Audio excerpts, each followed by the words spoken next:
Hello, my friends. I am Cindy Ola. I'm here at Sacred Garden Yoga. It's October 1st, 2021.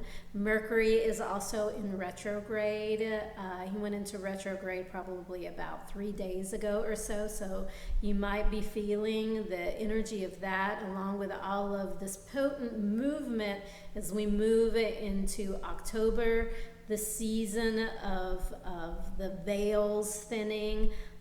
A lot of kind of crazy energy that you might be tapping into right now.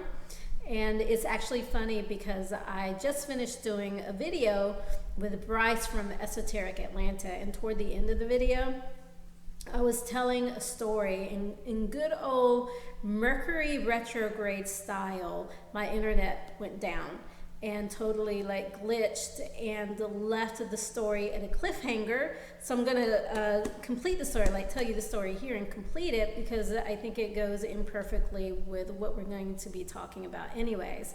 But just a few things about Mercury is make sure to communicate clearly, okay? So whatever communications that you're having with relatives or with your partner or with your children, make sure that you don't make any assumptions that they understood you before. In other words, if you had said something 2 days ago and you're like, oh, well, I told them a couple of days ago so that they should remember now.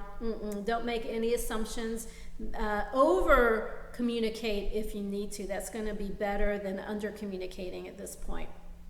So anyways, back to this story I was telling that comes from this book, Serpent of the Light, Beyond 2012. Now, this book was written before 2012, and if you remember, that was a year where the world, according to the Mayan calendar, the world was going to come to an end.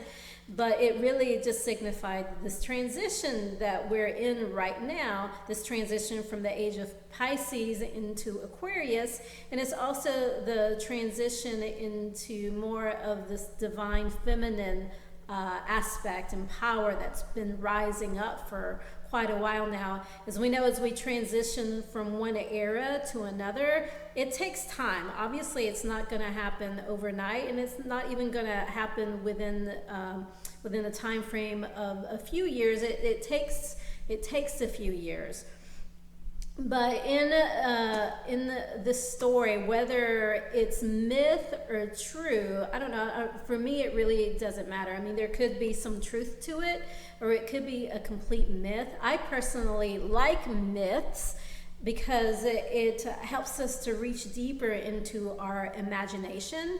And our imagination helps to spark remembrances of things and aspects of ourselves that we've forgotten. That's the power of myth and storytelling. So as I tell you the story, you can take it either way. But don't get too caught up on, oh, well, is it true or is it not true? I mean, even if it's not true, it's still a great story that I think helps to expand our thinking and expand our consciousness into this new era that we're in the midst of transitioning into. As the story goes, the earth has a Kundalini, just like our body has a Kundalini that runs through our spine. And Kundalini is basically just a very potent form of Shakti or prana or energy. Well, ours starts at the base of our spine, and as our Kundalini awakens, it runs up through our spine all the way up through our crown of our head. And when it reaches up through the crown of our heads, and as it penetrates through our energy center, they say that's when enlightenment happens. Well, the earth also has a Kundalini, and the base of the earth's Kundalini is within its core. And there's a top point of the Kundalini which hits somewhere at the surface of the earth. And about 13,000 years ago, the Kundalini landed, at least the surface point of the Kundalini landed in the area of Tibet. And wherever the Kundalini is, It's what feeds enlightenment and expanding consciousness and awakening, which is why India and Tibet and the mountains up in the Himalayas represented this area that you would go to in order to learn more about yourself and to grow in your consciousness and to spiritually awaken. But about every 13,000 years, the Earth's Kundalini begins to move. And this also signifies the shifting from one era into another. And the Earth's Kundalini started to move probably, according to this story, around 1949, 1950 or so. And we know that it was in 1959 when China invaded Tibet, and the Dalai Lama left Tibet and resided in India. So it's no coincidence that the Earth's Kundalini and that invasion of Tibet happened around a similar time frame. So anyways, somewhere around 1949, the early 1950s, the Earth's Kundalini started to shift. And I don't know which direction it started to move in, but it represents the shifting of this new age that we're coming into. And so the Kundalini started to move and move and move across the world. And as it moved through the United States, that's when they said was the rising of the whole hippie era of the 1960s, when we suddenly started in the United States to pull ourselves out of like the 1950s, the constrictions and the morality of the 1950s, breaking free from that and awakening into the era of the hippies and psychedelics, and again, expanding consciousness. So the Kundalini moved through the United States at about that time, and then it started to move more and more. I don't know if this was, it had to be. So it moved through the northern hemisphere. And then it had to cross over the Panama Canal. And as we know, the Panama Canal is a man-made, just like basically like this trench in the earth. And the Earth's Kundalini had a hard time passing through that. And the indigenous cultures of both North America and South America sensed this, that, they've known, like the indigenous people, known that the Earth's Kundalini was in motion, and it got stuck at the Panama Canal. It couldn't cross over, and these indigenous cultures came together in ceremony, with the North American culture representing that of the eagle, and the South American culture representing that of the condor. And these two different cultures, indigenous cultures, came together, and they chanted and did a ritual and ceremony for I don't know how long, until the Earth's Kundalini passed. In other words, they helped the Kundalini pass over the Panama Canal, and it continued to migrate into South America, where it found its final landing place, at least for this next 13,000 year period, in South America, in the mountains of Chile and around the Peru area, which if you've been exploring spirituality or consciousness for a while, you know that Peru also holds lots of mysticism, in Chile in that area as well, and how people are now starting to migrate to the Andes for help in their own awakening. And it transitioned over and it landed about in 2012. And it represents also the transition over into more of the sacred feminine power. It's like it shifted the frequency of the earth to where there is this up-leveling, this uprising of the divine feminine. And as it comes up, meeting the divine masculine in a way where they can coexist in balance. And we're also doing that within our own bodies. And it's interesting because if you know anything about the Kundalini through looking at it through the lens of yoga, it runs up this main energy center up our spine called the Sushumna. But before it can rise up the main energy channel, our prana needs to balance its force in the way it runs through what's called the Ida and the Pingala. Okay, so you have the main energy channel, which runs up and down your spine, that's the Sushumna, and then you have two other energy channels that are pretty big that move through your body like this. And where they intersect are where your energy centers are. And one side or one of the channels is called the Ida, and the other one is called the Pingala, and they represent the polarities. They represent the opposing forces, the sun and the moon, the hot and the cold, the male and the female energy. And as it begins to awaken in our bodies, we must first find the balance between the Ida and the Pingala. In other words, we have to find the balance in the polarity before it can move up the main energy channel of our Sushumna, which leads to enlightenment.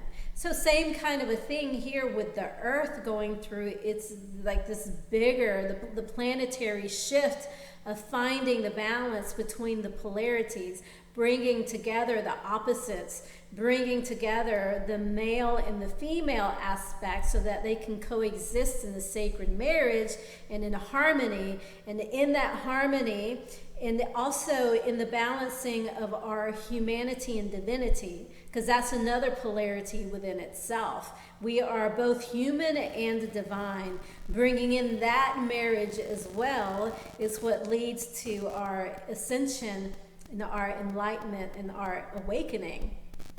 So I don't know, it's just like this great story of thinking about how the Earth's Kundalini moves, and it's shifting to allow us to move into this, this great awakening, into this age of Aquarius, and how it's also encouraging us to do the same and finding the balance within us.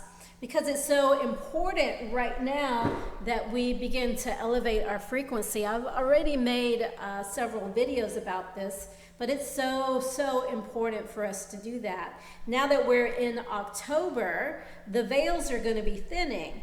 As we know, October 31st, that's Halloween, or it's Samhain. And that is when the veil is the thinnest between our realm and the realm of other forces and what we would consider the unseen. But we can work with these energies in a way that enhance and uplift us to help to elevate our frequency. It's so important that we do this right now, because there are forces out there that feed on our fear. They're manipulative forces, toxic forces that feed on our fear and our shame and our guilt. And if we are if we're gonna be a contribution of peace and love and compassion, then we need to align ourselves with those energies so that we can help this movement into this new era and be light holders or light bringers.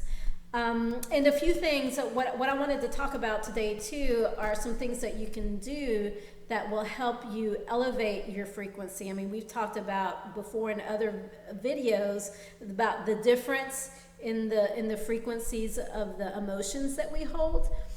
And so today I wanted to talk a little bit about the things that you can do to elevate it, to elevate your energy, so that you can also be protected by your own light and your own divinity and your own sovereignty. Instead of trying to protect yourself from fear, protect yourself from that place of sovereignty, of confidence, and of self-worth, and from compassion, and from love, and from joy, because that auric field is going to be so much more expansive than the auric fields that you create from like fear. Like, I'm afraid of these things that are out there, so I need to hunker down and protect myself, you know, like that kind of protection, which is more egoic, versus the protection that comes from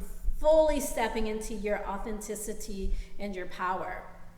And a few things that you can do to do that, first, is to surround yourself with good people, and surround yourself with people who are even slightly more elevated than you are, so they can help uplift you. We talked about this in Bryce's video as well. Be careful and mind the things that you put in your body. Not just the things, and of course the things that we take in visually, as far as like what things are you watching, how much social media time are you ingesting, and what are the things that are you ingesting with your eyes and with your mind. Okay, so turn off the news for the most part, because that's really not going to feed you with anything that's good. The things that are important for you to know, I find, because I quit watching the news about 10 years ago, and it's probably one of the best decisions that I made. You find that the important information will get through to you anyways. So watch the things that you watch, and also the things that you put into your body. And now this might not be the stuff that people like to hear, but the things that you ingest, the food that you take in, is really important, because the food can either diminish you or it can raise you.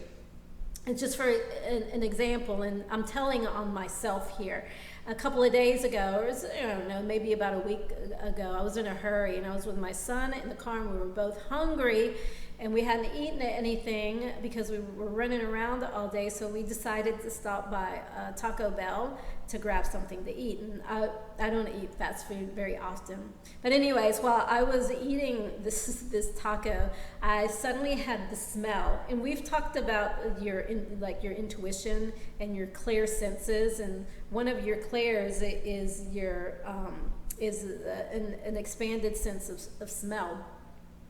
But anyways, I suddenly had like this smell. It was more of an intuitive smell of a dirty toilet.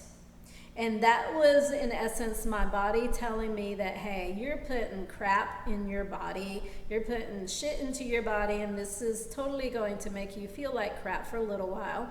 And, you know, of course, I ate it anyways, and it did make me feel like crap for a little while. But then, you know, hey, you know, it happens. Sometimes we have weak moments, but for the most part, watch the things that you eat, because the food that you put into your body has frequency and it has vibration. Put things in your body that are going to feed your vitality. That also means limiting the amount of alcohol that you drink. I watch and listen to Dr. Daniel Amens a lot, and he's a psychiatrist, but he's also a brain expert.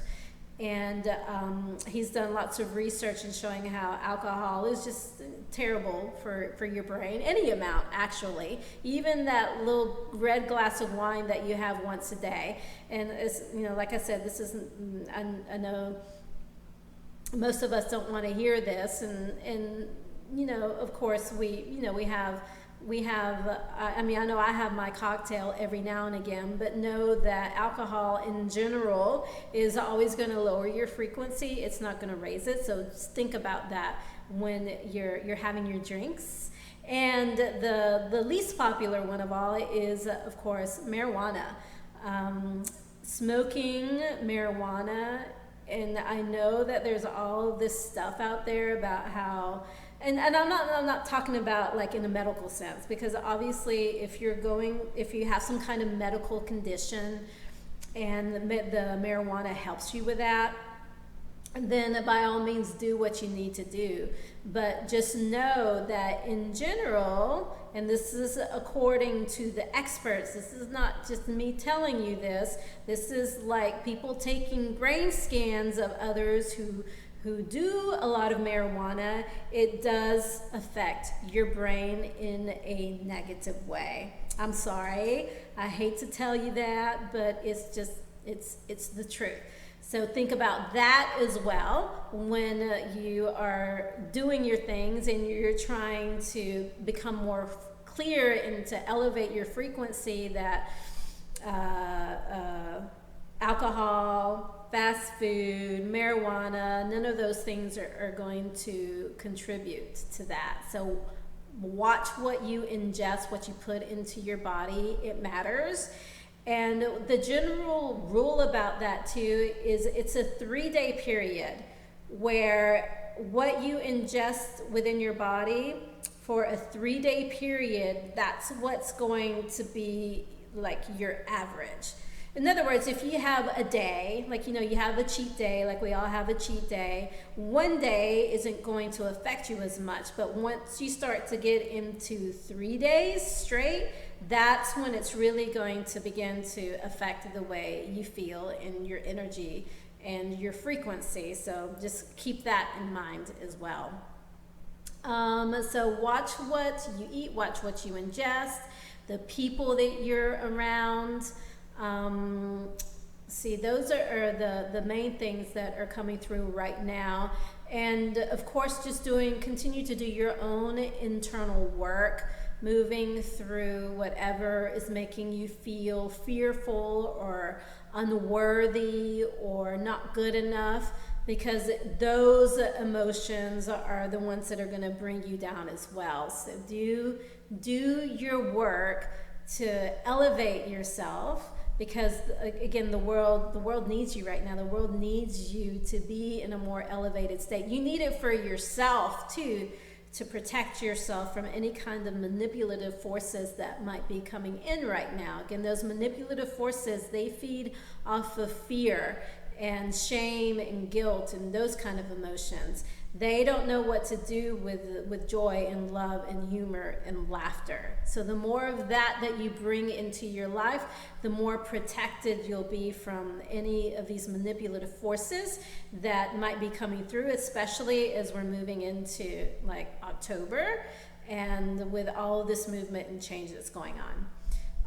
The one final message that I wanted to get through today too is the importance, and this has been coming through a lot as well, the importance of finding your voice. If you want to know freedom and liberation, find your voice. You can work with Mercury with this too, by the way. Maybe not while he's in retrograde, but since Mercury is the planet of communication, you can work with the influence of Mercury to open up your own frequency and sound that you put out through the words that you say. The words that you say matter. And making sure that your words are filtered only through your heart. If you filter your words through your ego, you'll stop yourself probably, or you won't say what you want to say because like some examples are you're afraid, you'll be afraid of the way you're being received. You're afraid of being criticized. You're afraid of what people are going to say or think, and that stops your voice. So instead of filtering your voice through your ego, let your only filter be your heart. If you drop your voice all the way down here into your heart and into the base of your heart, into all the different chambers of your energetic heart, into that space of more compassion and forgiveness and love, and this inner knowing, your heart, your energetic heart is expansive and it's deep. And it also holds so much wisdom and information. It's from where your higher self will also speak with you as well. At least this is one of the main places that it will. If you let your voice filter through your heart, then the words that you say will be the right words. You'll be able to speak from a place of authenticity, of being yourself, and saying what you truly want to say in how it's going to make an impact to the people that you speak to. And again, that's something that we all need right now. We all need to hear truth. We need to be able to experience people in their truth instead of from the masks that they put on. So when you start to free up your voice, you start to rip off all these masks that you put on. You speak from your heart, your truth, from your highest self, and you can't. And from that place, you really can't go wrong. And you'll know free. That's where you'll know true freedom. If your voice is bound, the rest of you will be bound. So during this time, during this period, do the things that's going to help you find your voice. Anchor it into your heart. Release any trauma that you have around like being silenced. Maybe you weren't encouraged to speak out. You were silenced when you were a child, or you were discouraged to be yourself because for whatever reason it wasn't appropriate for you to express yourself at that time, so you were punished for it. So release any shame, any feeling of being silenced or that your words don't matter. Release all that through all space, time, dimensions, and reality. Open up your heart, open up your voice, make that connection. Speak your truth, be authentic. Okay, I think that's about it. And I'll see you soon. Bye.